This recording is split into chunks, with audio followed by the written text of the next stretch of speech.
nípa ọ̀rọ̀ olóyè Chief Sunday Igboho àti Ìbà Gani Adams tí ó ń lọ lọ́wọ́lọ́wọ́ lóríṣiríṣi àdúpẹ́ pé ó dà pé rògbòdìyàn ti lọlẹ̀ bá a ṣe ń ròdà pé rògbòdìyàn ti lọlẹ̀ bí pé ṣe mọ̀ gbogbo bó ṣe ń lọ yẹn because mi ì ráì ṣe program lórí ẹ̀ tẹ́lẹ̀ àdúpẹ́ pé ó ti ń lọlẹ̀ ńsìn. nǹkan tí mo fẹ́ kí àwa èèyàn mọ̀ nísìnyí lákọ̀ọ́kọ́ ni pé irú nǹkan báyìí ò lè máa ṣẹlẹ̀ kí ìjà má wáyé, kò lè máa ṣẹlẹ̀ kí a má rí àríyànjiyàn. ibùgàn nílùú òyìnbó ìjà máa wáyé. most of the people máa ń sọ̀rọ̀ pé àwa Yorùbá ẹnu wa ò kò, ẹnu wa ò ṣe kíni kan, ẹnu wa ò kò ní irọ́ bẹ́ẹ̀ kọ́. kò sí bá a ṣe lè fẹ́ ṣe Yorùbá nation kí ìjà má wáyé. nǹkan tó jẹ́ ká àwa Yorùbá jẹ́ ọlọ́gbọ́n nìyẹn. kò sí bá a ṣe fẹ́ ṣe Yorùbá nation tí ìjà ò ní wáyé, tí èdè àìyedè ò ní wáyé. nǹkan tó kù ni pé a gbọ́dọ̀ mọ̀ bá ṣe máa padà tá máa bára wa sọ̀rọ̀ láti lè continue ni. ìlú tí ó bá ti wà tọ́mọdálẹ̀ tí ìjà ò wáyé wọn ò lè ní progress, ìlọsíwájú ò lè bá bẹ́ẹ̀.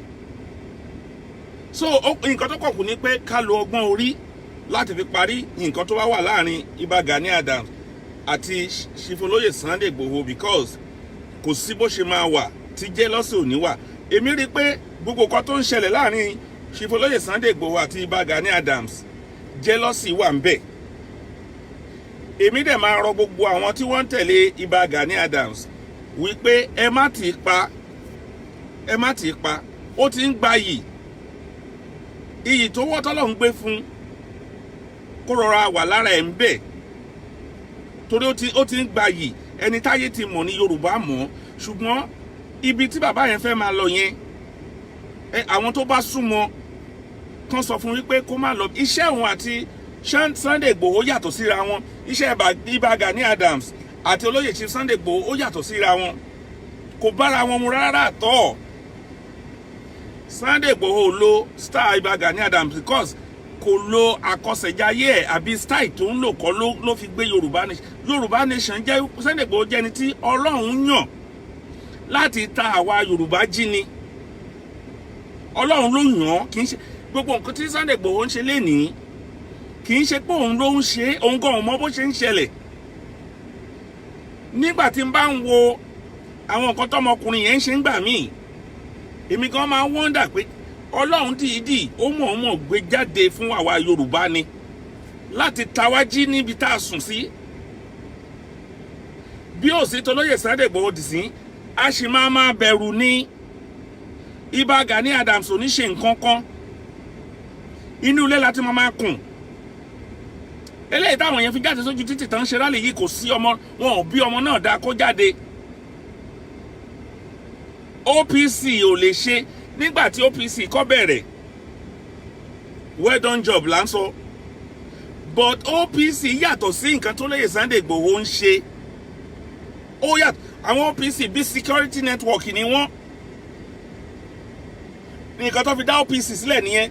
nígbà tí àwọn OPC dẹ̀ ń ṣe nígbà náà lọ́hùn-ún OPC yí padà OPC wọ́n wá dẹni tó lọ ń jàjà ilẹ̀ níyàwó oníyàwó kan máa nàyàn lójú títì. OPC wá dẹni tó pẹ́ tí téèyàn kan bá gba girlfriend mi màá lọ pé OPC kan wá àwọn wá lu ẹni ẹlẹ́ni. nǹkan tí àwọn OPC ń ṣe nìyẹn. ìgbà tán kọ́ wọlé tán kọ́ dá wọn lẹ̀ a welcome wọn.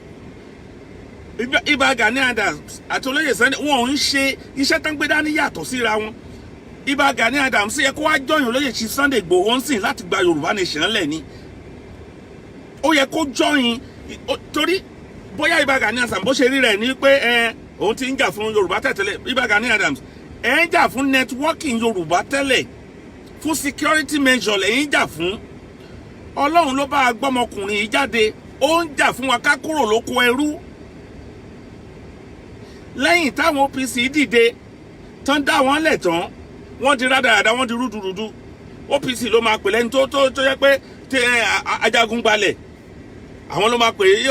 ọbẹ̀ sí ń dá wàhálà lẹ̀ ni ó tún pẹ́ wọ́n tún kọjú ìjà síra wọn. irú ìjà tí àwọn OPC fẹ́ máa ṣe ń sìn náà ń ṣe ìkan kìíní kan Fáṣẹ̀hùn ìkan fi Ìbà Gani Adams ni àwọn OPC ń ṣe nígbà yẹn náà lọ́hùn. Kì í ṣe pé they are not welcoming, but ìgbà tó yá wọ́n tàn ẹ̀ sí politics. Chief Olóyè Sunday Igboho Ọlọ́run ló gbé dìde. Kò lóun jàjà OPC, kò lóun fẹ́ di pírẹ́sídẹ́ǹtì, kò lóun fẹ́ du kánsẹ́lọ̀. Ọlọ́run kọ̀ mọ́mọ́ sọ fún wa pé mo máa gbé ọmọkùnrin yìí dìde fún yín kí ẹ̀yin Yorùbá kórí yín lè pé.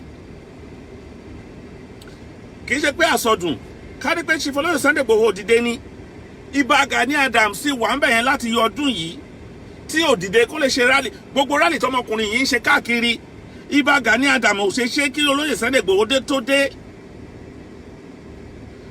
Nǹkan tẹ̀mí rí náà rọ̀ yín pé Ìbà Gani Adams nǹkan tọ́lọ́run yàn yín fún ọ̀tọ̀ ni.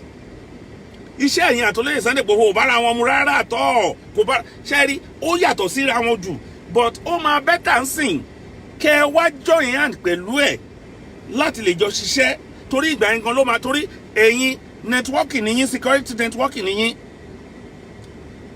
So tẹ́yin bá join pẹ̀lú Chief Olóyè Sunday Igboho gbogbo nǹkan máa lè lọ létòlétò nílẹ̀ Yorùbá, ṣùgbọ́n mo ti rí pé jealousy ó ti fẹ́ máa wọnú ẹ̀. Àwọn kan ti ń kùn sí Ìbà Gani Adams lẹ́jọ́ kẹ́ ṣé ọmọ ìfẹ́ ajákin kan. Sunday Igboho ajákin kankan máa ń ba Ìbà Gani Adams lọ́wọ́ o, torí iṣẹ́ tí Ọlọ́run gbé rán wọn ọ̀tọ̀ọ̀tọ̀ ni. Àwọn ànábì kan ti wá sílé ayé kan tó bí Jésù o, àwọn prophet kan tó bí ọ̀rọ̀ Ìbà Gani Adams àtọ́lọ́yè Sunday Igboho ṣe jẹ́ nìyẹn. Àwọn ìránṣẹ́ Ọlọ́run kan ti ń bẹ kí Jésù tó wá parí iṣẹ́. Àwọn ìránṣẹ́ Ọlọ́run kan ti ń bẹ kí ànábì wa Muhammad sallallahu alaihi wasallam kó tó wá parí iṣẹ́. Ẹni tó wá parí iṣẹ́ fún wa dọ̀la tá a lè gbàgbé Chief Olóyè Sunday Igboho ni, torí ení kò ní sọ ení kó tún lọ sọ ìkejì. Ẹ lè rí kó jẹ́ pé ó bá olóṣèlú kan jẹ lẹ́nìí ọ̀la ẹnìkan kìnìkan. Lóòótọ́ ó ti lè rìn pẹ̀lú àwọn olóṣèlú, ṣùgbọ́n ẹni tó jẹ́ wípé ọ̀rọ̀ ẹ̀mí ni Olóyè Sunday Igboho ló gbé lọ́wọ́ o, pé àwọn pípù yìí òun ò ní jẹ́ kí ìyà jẹ wọ́n. Iṣẹ́ OPC àti iṣẹ́ tó Olóyè Sunday Igboho ó yàtọ̀ síra wọn. Nǹkan tẹ́mi rí nínú ọ̀rọ̀ yìí ni pé jealous àwọn tó bá súnmọ́ Ìbà Gani Adams. Àǹtí mi kí ló ń ṣẹlẹ̀? Àlàáfíà ni. Àwọn tó bá súnmọ́ Ìbà Gani Adams kan sọ fún wípé kan ṣe jẹ́jẹ́, kó má jẹ́ kan tapo sí ẹ̀rí aṣọ funfun tó ń wọ̀ yẹn, kó má jẹ́ kan tapo sí aṣọ wọn tó rọra ń wọ̀ yẹn, kó má jẹ́ káwọn èèyàn tì wọ́n débi pé wọ́n máa tapo sí wọn lára. Ẹni tó bá súnmọ́ wọn kó bá wọn sọ̀rọ̀, nítorí kíni iṣẹ́ àwọn méjèèjì bí mo ṣe ń sọ kò bára wọn mu. Ọ̀tọ̀ọ̀tọ̀ níṣẹ́ tọ́lọ́run gbé rán Ìbà Gani Adams, ọ̀tọ̀ níṣẹ́ tó lóye ṣe rí nǹkan tó lé tí Chief Sunday Igboho ń ṣe lénìí tí Ìbà Gani Adams bá dán wò á tẹ́ sí kì í ṣe pé báyà mo fi ń mú wọn wálẹ̀ because Ọlọ́run ò gbé rán wọn. Ibi tí mo ti bẹ̀rù ọkùnrin yìí Chief Sunday Igboho ni pé ọjọ́ tó ti fún nínú gbogbo Nàìjíríà ní Nàìjíríà lénìí ẹni tó ń fúnyàn ní ultimatum ọjọ́ kan àbí tó lè sọ pé kó kúrò níjọ́ kan army àbí ìjọba Nàìjíríà ni. Ìgbà tó sọ nípa ọ̀rọ̀ tí ìgòǹgò tó fẹ́ lọ ń jọ sí I was so afraid pé kí lọmọkùnrin ìfẹ́ lọ dánwò mi báyìí tó dẹ̀ tún stand lé lórí kí epo tó wá stand lé lórí nǹkan ó tún lọ ibi tẹ́ ẹ ti máa wò pé ẹni tọ́lọ́run rán nìyẹn ó tún gbéra ó tún lọ ọbẹ̀ di èní kò sí nǹkan tó ṣẹlẹ̀. Wọ́n jó gbogbo nǹkan tó wà níbẹ̀ o, wọ́n tún pààyàn níbẹ̀, kò sí nǹkan tó ṣẹlẹ̀. Ibi tẹ́ ẹ ti máa mọ̀ pé ẹni tọ́lọ́run fi rán ó yàtọ̀ sẹ́ni tó ń fagídí ṣe o. Ibi tẹ́ ẹ ti máa mọ̀ nìyẹn, kì í ṣe pé oògùn ẹ̀ ló pọ̀, ṣùgbọ́n tọ́lọ́run bá ti ń bẹ lẹ́yìn èèyàn ẹ jẹ́ ká mọ̀ pé Ọlọ́run bẹ lẹ́yìn ẹ̀. Ṣé báwọn OPC níbi tẹ́ ẹ ti máa bẹ̀rù Ọlọ́run ni pé àwọn OPC wọ́n lọ mú kí náà porúkọ bàbá yìí tán lọ mú táwọn OPC lọ mú àwọn OPC yẹn wọ́n lọ bẹ̀ àwọn OPC náà ṣì wà ní àtìmọ́lé dìsìn. So kẹ́ máa wò pé Ọlọ́run ẹni tọ́lọ́run bá fi nǹkan rán àtẹni tó ń fagídí ṣe yàtọ̀ síra wọn. Iṣẹ́ tọ́lọ́run bá gbé léyàn lọ́wọ́ ní kájọ máa ṣe. Dèní ṣe rí Ìbà Gani Adams advice mi fún wọn ni pé Ọlọ́run ní jẹ́ kí wọ́n jẹ́ káwọn èèyàn tako sí àlà wọn. Aṣọ funfun tó rọra ń wọ̀ yẹn nǹkan tá a nídìí lọ́wọ́ wọn kò ju pé kán sọ̀pọ́ọ̀tì Chief Olóyè Sunday Igboho sódà kí gbogbo nǹkan lè lọ ní ìrọwọ́ ìrọsẹ̀. Ṣùgbọ́n tán bá lọ ń ṣe ọ̀tẹ̀ torí jẹ́lọ́sì ló wà ń bẹ̀. Jẹ́lọ́sì tó dẹ̀ wà ń di ọ̀rọ̀ yìí ni wípé Ìbà Gani Adams rò wípé ọmọ yìí tó kàn dé lọ́sàn gangan tó dẹ̀ wá gba star mọ́ mi lọ́wọ́ yìí. Chief Sunday Igboho wá gba star mọ́ anybody lọ́wọ́ o. Kò wá gba star mọ́ anybody lọ́wọ́. Kò tí mi rò bó tẹ̀ even gan fúnra ara ẹ̀ bó ṣe wà yẹn mi rò pé ó rò ó débi dé nǹkan tó ń ṣẹlẹ̀ sílé ní òun gan ò lè sọ pé òun rò ó débẹ̀. Ó kàn ṣe rí tí Ọlọ́run bá fẹ́ gbà yẹn kalẹ̀ bó ṣe máa ń rí nìyẹn. Ọ̀rọ̀ eléyìí òun sọ̀rọ̀ pásítọ̀ àbí ọ̀rọ̀ wòlíì bórí mo tún ní àwọn kan náà tán fi ti ọ̀rọ̀ religion sí yẹn ẹlòmíì tẹ́ sọ pé kò sí bí a ṣe fẹ́ jẹ president káwọn gbà yí babaláwo wá jẹ president sí wọn. Ṣé rí gbogbo àwọn nonsense talk yẹn ẹ jẹ́ ká tẹ̀ kọ́kọ́ fi yẹn lẹ́nu. Ẹ̀yin tẹ́ ń sọ̀rọ̀ tẹ́ jẹ́ àfáà kì í ṣe pé àfáà àwọn àfáà kan wà tó pé orí wọn ti dàrú tó pé ó ní ìdí kan gbọ́dọ̀ sí psychiatric.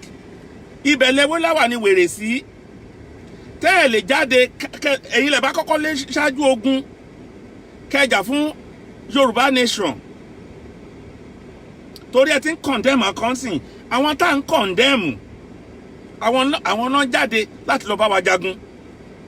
Àwa tí a mọ̀ àwa báyìí àwa kìrìsìtẹ́nì àti àwa mùsùlùmí agbé báìbù sínú ilé àwọn gbéláwà ní a lè jáde ọ̀n bá pa wá tọ́mọ́nú ilé o a lè jáde. Ṣùgbọ́n àwọn tá à ń condemn tán dá níwájú Ọlọ́run àwọn tó ń ṣẹbọ àwọn tó ń sún ògùn mọ́ra àwọn ló ń jáde ló lọ ń bá wa jà. Ẹ rí pé nígbà míì táwọn kan bá sọ̀rọ̀ ó yẹ kí àwọn ẹlòmíì kan shut up nígbà míì. That is why mo like àfáà kan báyìí àfáà yẹn bóyá ọmọ Sunday ó tẹ̀lé ọmọ Sunday Igboho ó dà pé ó ní ọpọlọ. Àfáà yẹn nìkan mo rí tó máa ń jáde tó máa sọ̀rọ̀ tó máa ṣe gbọ́ béèyàn ṣe ń ṣe nǹkan nìyẹn. Àwọn nǹkan wà àwọn kéékèèké tó ń jẹ́ àfáà mi mọ̀ ké wèrè tán náà ké àwọn yẹn máa ń dá wàhálà lẹ̀ lórí social media ni. Àti ìdébì kan wọ́n ti bẹ̀rẹ̀ sí sọ irọ́ o kíní kan ò lè wá jẹ president mọ́ wa lọ́wọ́ o. Wèrè yín jókòó kalẹ̀ pẹ̀lú láwọn tí yóò jì lè sọ̀rọ̀ nígbà tí àwọn àbókí àwọn Fúlàní tán ti wá ń pa àwọn èèyàn ò jáde kan sọ̀rọ̀ nígbà yẹn wọn ò lè jà wọn ò lè lọ sínú igbó wọn ò lè ṣe but wọ́n mọ wàhálà dálẹ̀ sí àwa Yorùbá lọ́rùn. Ẹ̀bẹ̀ tí wọ́n fẹ́ bẹ̀ àwa Yorùbá mo mọ̀ pé àwa Yorùbá a kì í jàjà ẹ̀sìn àwa ò kì í jàjà wèrè àwa ò kì í jàjà ọ̀ṣìkìní ẹjọ́ àsìkò tí tó fúnra wa láti kóra wa pọ̀ àsìkò ní ká ja ìjà fúnra wa. Ẹ má listen sí ẹlẹ́sìn kankan mo fi Ọlọ́run bá gbogbo Yorùbá tó bá ń gbọ́ mi. Ẹni tó bá fẹ́ sin Ọlọ́run tó bá jẹ́ mùsùlùmí ni ẹ máa sin eléyìí nǹkan tá à ń jà yìí kò fà tẹ̀sìn. This is not about Muslim or Christian. This is about life. Láti kúrò lóko ẹrú kán máa rẹ́pù ṣe rí gbogbo ilé ìwọ tó bá mọ̀ pé Kùránì ẹ̀dá ẹ lójú ìwọ tó gbé bẹ́ẹ̀lì dání tó fẹ́ bá àwọn tó lọ ń jagun nínú gbó lọ sí Sàǹfàrà lọ́ba gbébẹ̀ kúrò nílẹ̀ Yorùbá lọ sí Niger State nísìn ká máa dúpẹ́ lọ́wọ́ Olóyè Sunday Igboho ni wọ́n ti ń lọ nú ilé láti lọ mọ àwọn èèyàn nísìn tó máa mú wọn ní lẹ́rú. Ẹ lọ ka ìwé ẹ lọ wo tẹlifíṣàn ẹ lọ wo gbogbo nǹkan tó ń ṣẹlẹ̀ ní ọjọ́ ní bí ìjárun 15 people náà lọ kó nínú ilé wọn tó ń san 5 million ransom. Níbi ọjọ́ kejì tó tẹ̀lé wọ́n tún lọ kó another setup wọ́n tún béèrè owó. Nǹkan tí ìbá máa ṣẹlẹ̀ ní ilẹ̀ wa nìyẹn ká ní pé Chief Olóyè Sunday Igboho dìde sí wa torí gbogbo ẹ̀yin ẹlẹ́nu gbọ̀rọ̀ tẹ wé láwà ní wèrè tẹ máa jáde sórí social media tẹ máa bú wọn ṣé àwọn olóòṣà ló máa bá ṣe kíníkan wèrè yín wà ń bẹ̀ ẹ wà ń bẹ̀ ń gbà yẹn pẹ̀lú láwà ní òfò tẹ̀lé sórí kì í ṣe gbogbo àfáà ni mo bá mo fọlọ́run bá bẹ̀ yín àwọn tí ò lọ́pọlọ yẹn ni ó wà ń bẹ̀ tó ò lè jáde pẹ̀lú Kùránì yẹn tó dá ẹ lójú tó ò lè wá jà ń ta ó lè lọ nú gbó kó lọ fèsì àwọn àbókí. But you people are talking jargons, rubbish lẹ́nu. We are not talking about religion now. À ń sọ̀rọ̀ nípa ẹ̀mí ń bí ni. Torí mo rí àwọn kan náà kìrìsìtẹ́nì ni mí o àwọn kìrìsìtẹ́nì ẹ̀yin tẹ́ jẹ́ kìrìsìtẹ́nì tí Bíbélì dá yín lójú tẹ́ mà wẹ́ gbà tẹ́ lọ nínú ẹ̀mí àsìkò tí tó fún yẹn wá jáde kẹ́ lọ bá àwọn àbókí jà ń sìn ẹ wọnú gbóná pẹ̀lú Bíbélì yín kẹ́ lọ bẹ̀ kẹ́ máa ṣe hallelujah kíní kan wọ́n á fìbọn já orí ẹ̀ dànù ni. àwọn èèyàn wà when we are talking about security ẹ jẹ́ ká máa dúpẹ́ adúpẹ́ lọ́wọ́ Chief Gani Adams náà ẹ ò gbà tí Chief Gani Adams tán so wọ́pọ̀ pẹ̀lú olóyè Sunday Igboho gbogbo nǹkan lọ létòlétò ìgbà yẹn la rí màá yẹn mú ìgbà wọn la rí màá yẹn mú ìgbà wọn ni gbogbo nǹkan ń lọ bí nǹkan tí mò ń sọ mo fi Ọlọ́run bá ẹni tó bá súnmọ́ bàbá yìí kàn pé kó rọ̀ ibi tí Chief Gani Adams ipò tán wà ń sìn àwọn Yorùbá ń pọ́n wọn lé aṣọ àlàtàn wọ̀ yẹn kán má jẹ́ kán ta epo sí olóyè Sunday Igboho gba glory wọn kò glory àwọn méjèèjì ò papọ̀ glory bàbá Gani Adams kò parapọ̀ rárá ó yàtọ̀ síra wọn torí ọ̀sán kan òru kan lọ́lọ́run gbé ọmọkùnrin dìde fún wa pé kán má pa wá tán pẹ̀lú bó ṣe dìde náà ẹ jẹ́ máa ṣó àwọn fídíò kan fún wa kẹ́ wo nǹkan tí wọ́n ń fojú àwọn èèyàn rí lọ́nà oko tán máa lọ káwọn mọ́lé tán máa pa wọ́n dànù wọ́n báyàwó níyàwó lájọṣepọ̀ lójú ẹ̀ ta ló gbàdúrà yẹn níbo ni àwọn yòókù yìí ń gbà nígbà tọmọkùnrin lọ ń gbà náà tó lọ ń jà pé kí gbogbo wa ká lè rí lé sùn kí gbogbo wa ká lè mo ti rí àwọn kan sìn o àwọn kan sì wà nílẹ̀ Yorùbá tán rò wípé eré yẹ̀yẹ́ là ń ṣe ṣe rí ẹjá ń fi nǹkan kan wọ̀nyí gbogbo ẹ̀yin tẹ́ bá rò pé yẹ̀yẹ́ ní Yorùbá nation ti lọ nǹkan tó dùn mí ni pé kí ló ń ṣe kí ni eléyìí dàrẹ́ nǹkan tó ń dùn mí jù ni wípé àwọn tó wà nílẹ̀ àwọn gan tá ń jà fún ní Nàìjíríà àwọn gan ló wá jẹ́ni tó jẹ́ pé wọ́n tún ń bú àwọn tó ń jà fún wọn ibi tí ọ̀rọ̀ kíní ìtúsùn mi nìyẹn